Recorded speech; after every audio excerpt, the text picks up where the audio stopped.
बीजापुर में हुए बहुचर्चित महेश तलवार मामले में पुलिस ने बड़ा खुलासा किया है। पुलिस के मुताबिक आरोपी पर कई गंभीर आरोप हैं और इसे पूरे मामले की जांच के दौरान कई महत्वपूर्ण तथ्य सामने आए हैं। बीजापुर एसपी लक्ष्मण निंबर्गी ने हमारे माध्यम से बात करते हुए इस मामले को लेकर विस्तार से जानकारी दी है। पुलिस का कहना है कि आरोपी तक पहुंचने के लिए लगातार ऑपरेशन चलाया गया और कई तकनीकी सबूत भी इकट्ठा किए गए। आखिर क्या है पूरा मामला, कैसे पुलिस ने आरोपी तक पहुंच बनाई और एसपी ने इस घटना को लेकर क्या क्या खुलासे किए, देखिए ये खास रिपोर्ट में। बीजापुर में हुए इस हाई प्रोफाइल मामले ने पूरे इलाके में चर्चा का विषय बना हुआ है। घटना के बाद पुलिस तुरंत हरकत में आई और विभिन्न टीमों को जांच में लगाया गया।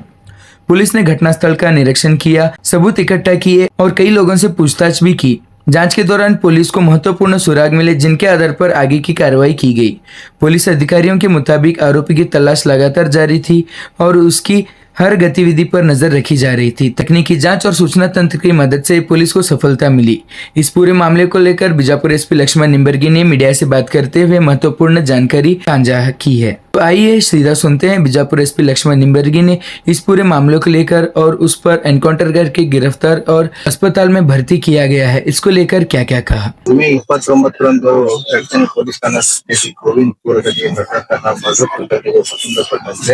ಈಗಾಗಲೇ ತನಿಖಾ ತಂಡವನ್ನು ರಚಿಸಲಾಗಿದ್ದು ಆ ತನಿಖೆಯಲ್ಲಿ ಈಗ ಒಟ್ಟು 38 ಜನರ ಆರೋಪಿಗಳನ್ನು ಬಂಧಿಸಲಾಗಿದೆ.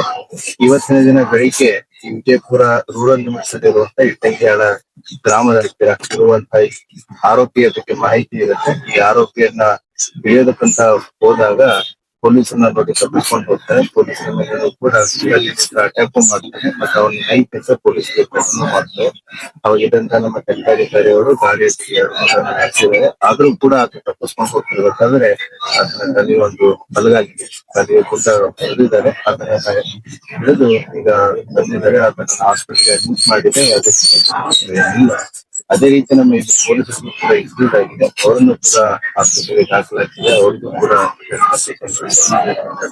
ಹೇಳಿದ್ದಾರೆ. ಸಂಬಂಧಪಟ್ಟಂತೆ ಮತ್ತೊಂದು ಪ್ರಕರಣ ಗ್ರಾಮೀಣ ಪೊಲೀಸ್ ನಾವು ದಾಖಲಿಸ್ತಾ ಇದ್ದೀವಿ.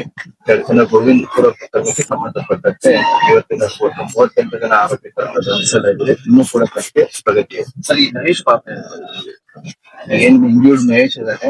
ಇವನ್ ಜೊತೆಗೆ ಒಟ್ಟು 4 ಜನ ಒಂದು ಕೇಸಲ್ಲಿರುವಂತಹ ಪ್ರಮುಖ ಆರೋಪಿ ಸ್ವರೂಪಗೌಡ ಅನ್ನೋನು ಏನಿದ್ದಾನೆ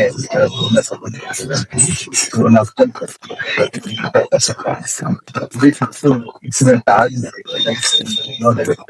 ಆದ್ಮೇಲೆ ಈಗ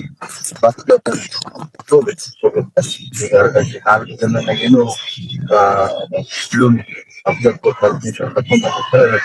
ಸಿಕ್ಕಿದ್ದಾರೆ.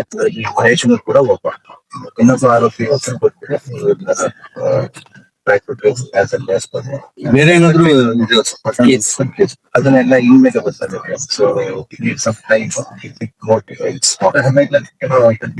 ಅದು ತನಿಖೆಯಲ್ಲಿ ನೋಡ್ಕೊಂಡು ತನಿಖೆ ನಡೀತಾ ಇದೆ. Thank you.